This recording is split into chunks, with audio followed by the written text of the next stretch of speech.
शिवोऽहं शिवोऽहं शिवोऽहम्।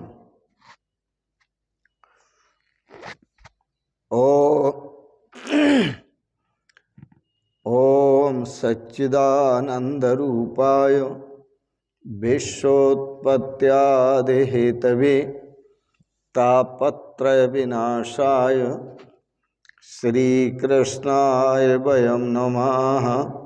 श्रीकृष्णाय वयं नमः।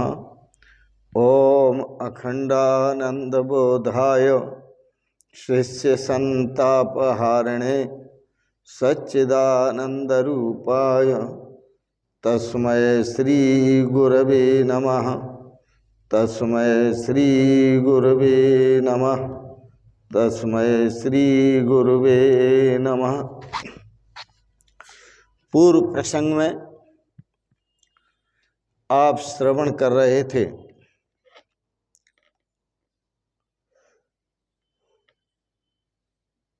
श्रीमद् भागवत की कथा। राजा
वह अपने माता पिता की सेवा हो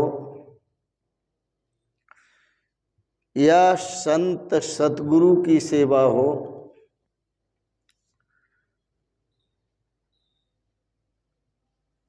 जब वह सेवा करता है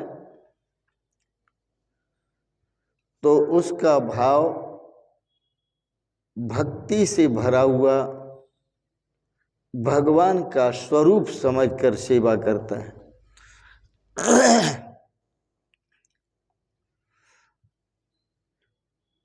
एक बार रावण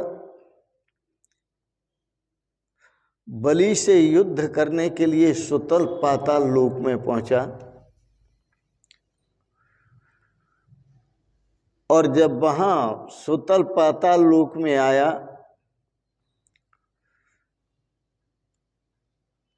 तो बलि तक तो तब पहुंचता, प्रथम तो वामन भगवान ही चौकीदार दरवाजे पर मिल गए। देखा बलि के द्वारे पर वामन भगवान चौकीदारी कर रहे हैं। उसने कहा मैं बलि से युद्ध करना चाहता हूं। वामन भगवान ने कहा पहले आपको मुझसे युद्ध करना पड़ेगा, क्योंकि मैं उनका सेवक हूं और बलि जो है वह मेरे स्वामी हैं। रावण वामन भगवान से युद्ध करने के लिए तैयार हो गया। युद्ध शुरू हुआ।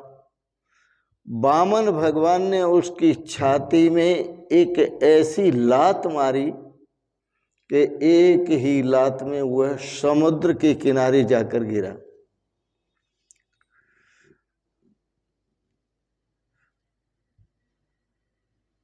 सोचिए, बलि के दरवाजे पर रावण पहुंचा, बलि की रक्षा वामन भगवान ने की।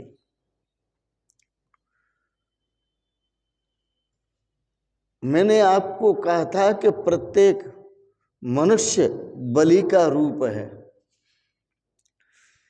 इसकी इंद्रियों के दरवाजे पर, जिस मकान में ये रहता है, शरीर रूपी मकान में, और इंद्रिय रूपी दरवाजे पर लड़ने के लिए काम आता है। काम ही रावण है। यदि वहां भगवान की चौकीदारी है, आप इंद्रियों से भगवान की सेवा, भगवान का स्मरण, भगवान का चिंतन करते हैं, तो यह काम रूपी रावण आपका कुछ नहीं बिगाड़ सकता, क्योंकि आपकी इंद्रियों के दरवाजे पर भगवान चौकीदारी करते हैं। यह अंदर प्रवेश नहीं कर सकता। वामन जी ने स्वर्ग का राज इंद्र को दिया,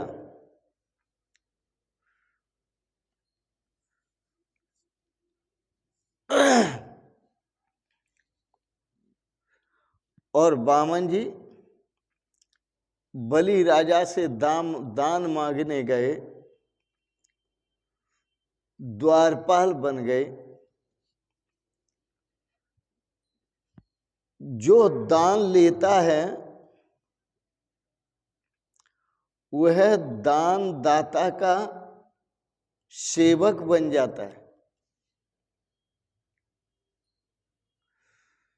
दान दाता की रक्षा की जिम्मेदारी दान लेने वाले पर होती है। इसलिए विद्वान ब्राह्मण, पंडित जन जो भी संकल्प कराते हैं वह अपने नाम से नहीं कराते। यजमान के द्वारा जो संकल्प कराते हैं वह भगवान के नाम से संकल्प कराते हैं। दान देने वाला नहीं फंसता, दान लेने वाला फंस जाता है और उसे चौकीदार बनना पड़ता है। वामन भगवान बंधन में आ गए, सभी को आनंद हुआ, लेकिन लक्ष्मी जी को बहुत दुख हुआ, क्योंकि लक्ष्मी जी के तो वही सर्वस्व हैं। घूमते फिरते बैकुंठ में भगवान नाम का उच्चारण करते हुए श्रीमन नारायण नारायण नारायण, नारद जी आए। लक्ष्मी जी ने पूछा बड़े दुखी मन से, संतों का स्वागत किया और पूछा, क्या तुमने हमारे उनको देखा है कहीं? बहुत दिन हो गए, वो लौटे नहीं है। जब नारद जी से पूछा कि वो कहाँ है मेरे स्वामी, तो नारद जी ने कहा, कहाँ भेजा था तुमने? जहां दान लेने के लिए भेजा था वो वहीं राजा बलि के द्वार पर चौकीदारी कर रहे हैं। तो बलि के यहां दान लेने गए थे और सर्वस्व का दान ग्रहण करके उसके ऋणी बन गए, कर्जदार बन गए। तो उसके द्वार पर चौकीदारी करके कर्ज चुका रहे हैं। लक्ष्मी जी सुतल पाताल लोक में आई, नारद जी का संदेश सुनकर, गुरु नारद जी का संदेश सुनकर, और सुतल पाताल में आई साधकों को चाहिए कि अपने घर में सदा ठाकुर जी की स्थापना करें और उनका भजन और चिंतन करें।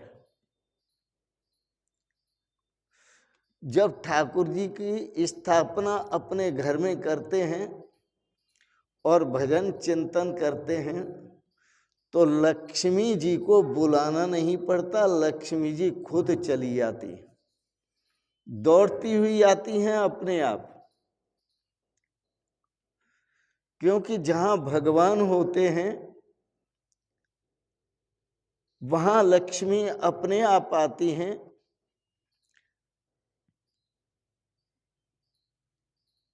लक्ष्मी भगवान के पीछे चलती हैं। यदि नारायण की आराधना करोगे तो जिस लक्ष्मी के पीछे आप भागते हो वह लक्ष्मी आपके पास अपने आप आएगी। लक्ष्मी जी ने ब्राह्मण पत्नी का रूप धारण किया और वह राजा बलि के पास गई। राजा बलि से कहने लगी, मैं तुम्हारी धर्म की बहन हूं, क्योंकि मेरा कोई भाई नहीं है और आपकी कोई बहन नहीं है, इसलिए मैं तुम्हारी धर्म की बहन हूं, तुम मेरे धर्म के भाई हो।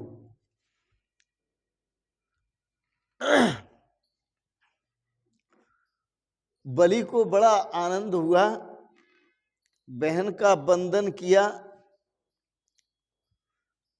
बहन ने कहा, ठीक है, मैं तुम्हें राखी बांधने के लिए आई हूं। बड़ा आनंदित होकर लक्ष्मी जी ने बलि राजा के हाथ में राखी बांधी। श्रावण मास की पूर्णिमा को रक्षाबंधन होता है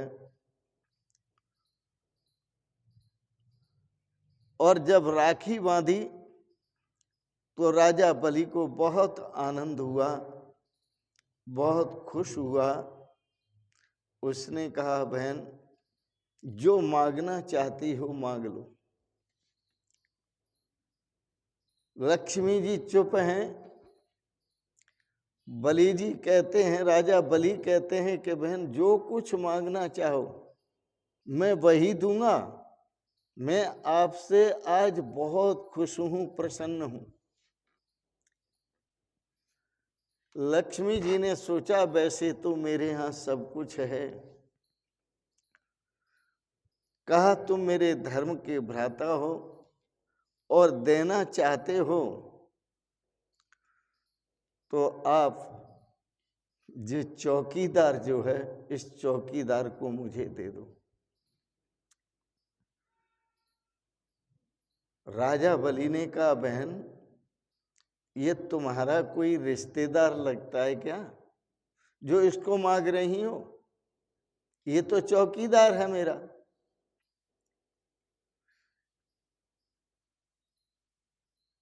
लक्ष्मी जी ने कहा, ये मेरे रिश्तेदार नहीं, ये मेरे सर्वस्व हैं, प्राण आधार हैं।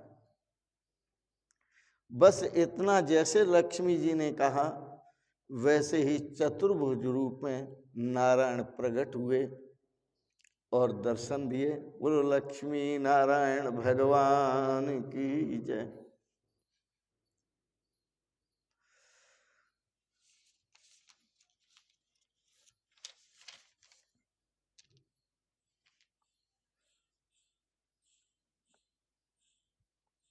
लक्ष्मी जी के घर क्या नहीं है, सब है। पर समझ की बात यह है, इस कथा का जो सार तत्व है वह सार तत्व है कि अक्सर जो मनुष्य भाग रहा है वो लक्ष्मी के पीछे भाग रहा है और लक्ष्मी जी जो भाग रही हैं वो नारायण के पीछे भाग रही हैं। तो मनुष्य लक्ष्मी जी के पीछे भागते भागते अपनी जिंदगी को पूर्ण कर लेता है, जीवन को पूर्ण कर लेता है, मनुष्य जीवन को, लेकिन लक्ष्मी से तृप्त नहीं होता और लक्ष्मी जी उसे मिलती भी नहीं। उसे जीवन में सदा असंतोष बना रहता है।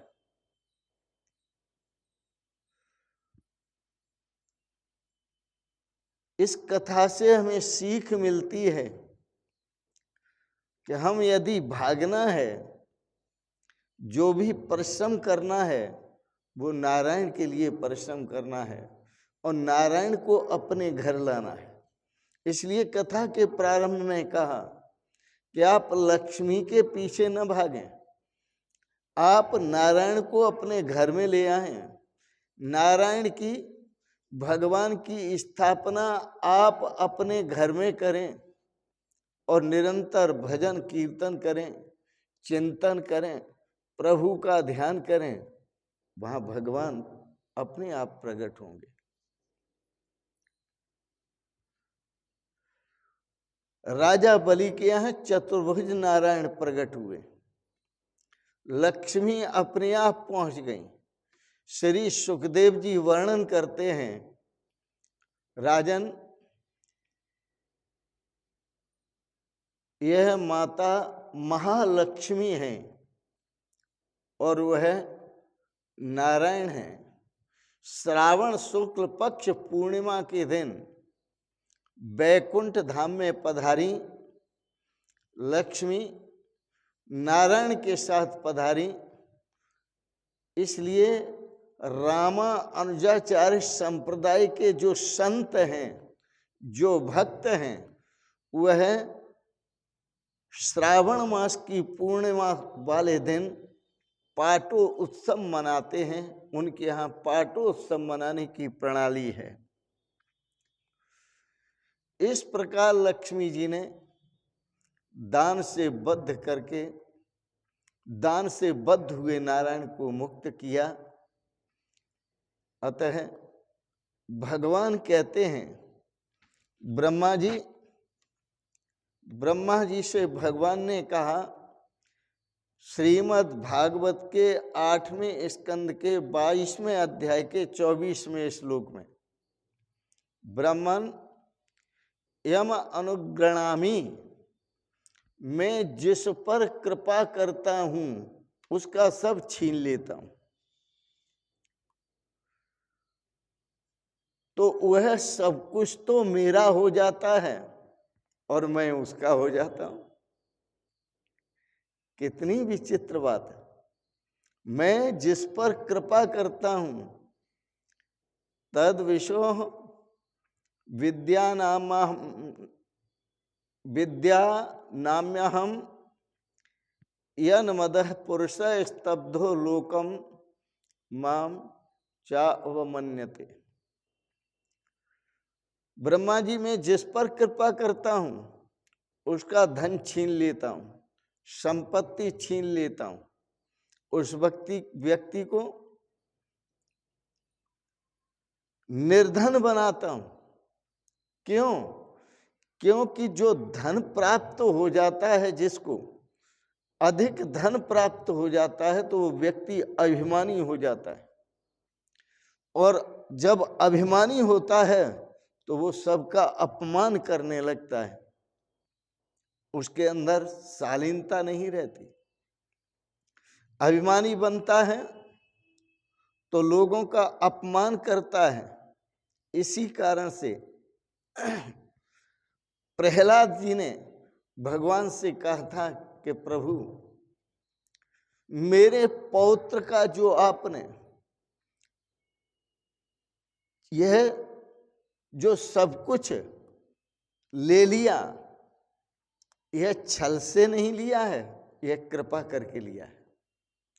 आपने अपना अनुग्रह करके लिया है और मेरे पौत्र को जो निर्धन बनाया है, यह आपने बड़ी कृपा की है, क्योंकि जो कल्याण होता है वो लक्ष्मी से नहीं नारायण से होता है। तो बलि पर कृपा करने के हेतु से ही आपने उसे लक्ष्मी भ्रष्ट किया, लक्ष्मी से रहित किया। इसी कारण प्रहलाद ने भगवान से कहा था, ये बड़ी कृपा की है आपने। यह यदि आपके पास कुछ नहीं है तो ये भगवान की बड़ी कृपा समझो, और यदि बहुत कुछ है तो उसे अपना न समझो। यह सब भगवान का है। इस परम पवित्र वामन भगवान के चरित्र की कथा आपने श्रवण की। आपको यह श्रीमद् भागवत के आधार पर कथा सुनाई, इथामती जैसी समझ थी। पितृतिथि के दिनों में इसका पाठ करने पर पितरियों को सद्गति मिलती है, और भगवान की शरणागति स्वीकार करने पर, भगवान को अपना सर्वस्व न्यौछावर करने पर भी पितरियों की सद्गति होती है, अपनी सद्गति होती है, पितरियों की सद्गति होती है, पितामह है, प्रपितामह है, सबकी सद्गति होती है। यहाँ कहने का एक ही अभिप्राय है। प्रहलाद ने पूरे समर्पण के साथ भगवान की भक्ति की, उसने उसके कारण उसकी 21 पीढ़ियों का उद्धार हुआ। एक नहीं, 21 पीढ़ियों का श्रीमद् भागवत में प्रसंग है। इसलिए प्रीति करनी है तो भगवान से प्रीति करो, लक्ष्मी से नहीं। आसक्ति करनी है तो लक्ष्मी से नहीं, लक्ष्मी में आसक्त मत हो, भगवान में आसक्ति करो। यदि प्रेम करना है तो भगवान से करो, भक्ति करनी है तो लक्ष्मी भक्त मत बनो, नारायण भक्त बनो। इसी में श्रेय है और इसी में उद्धार है, इसी में कल्याण है, इसी में आनंद है, इसी में सुख और शांति है। इन शब्दों के साथ साथ आप सबके प्रति कोटि से मंगलमयी शुभ कामनाएं करते हुए आपको बहुत बहुत आशीर्वाद और बहुत बहुत प्रणाम, बहुत बहुत शुभकामनाएं। शिवोहम शिवोहम शिवोहम। ओम।